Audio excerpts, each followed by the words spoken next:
And prema isn't just, like you love your granddaughter or your grandson, or you love your husband or whatever. It's not that kind of love. It's an all-encompassing, embracing presence of love, where all beings are your children, in a sense. A whole different world of love than normal human love. We can't really comprehend this love with our normal emotions. We have to awaken it. And bit by bit, this little heart chakra, this little light of mine, it's like a flower. It's like a flower. And each has beautiful petals, and each one can light up a little bit. And when one little petal lights up, oh joy. I mean, it's an amazing experience. Just one petal. And it's already like, oh my God, I'm floating in heaven. I must be enlightened. It's like that assumption, But it's just one little petal. And then another little petal lights up. Oh my gosh, the whole world is so full of sweetness. And like you really start to enjoy life. When you wake up in the morning, you're excited to live.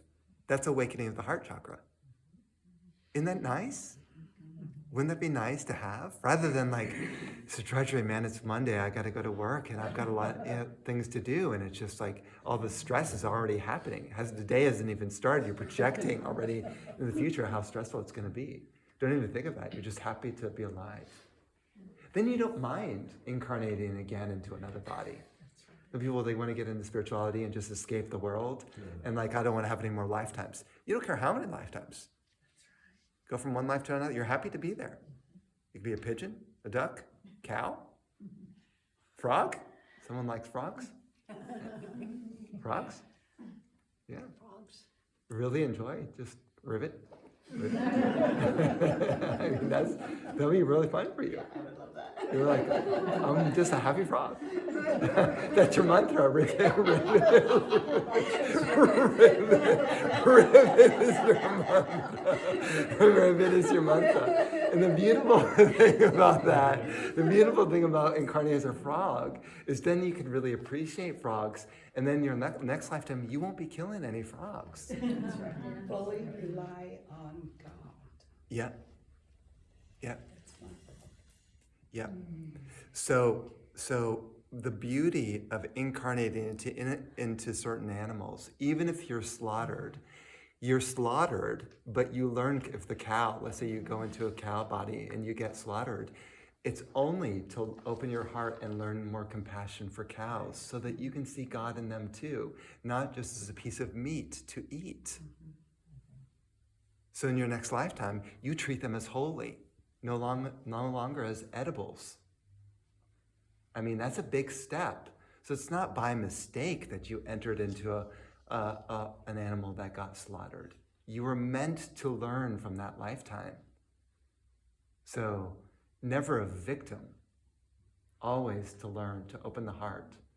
I mean, I saw one lady who channeled Jesus, and she said that the last time that Jesus came down onto earth was like somewhere in the United States in the 50s, 1950s, incarnated as a little boy who was sick really from the beginning. And he was dying, this boy. And this boy had such a sickness that it brought the whole community together to love that boy and care for that boy and just open their hearts to that boy who was hurting and suffering so much. And then it was asked, the psychic asked, the Jesus, like, well, why would you want to choose that lifetime where you only lived for so long? You ended up dying when you were 5, 6 years old or something. Like, why choose that life? It's such a brief lifetime. And Jesus simply said, because I come down into different bodies and different experiences in order to experience different forms of love. Simply that, different forms of love.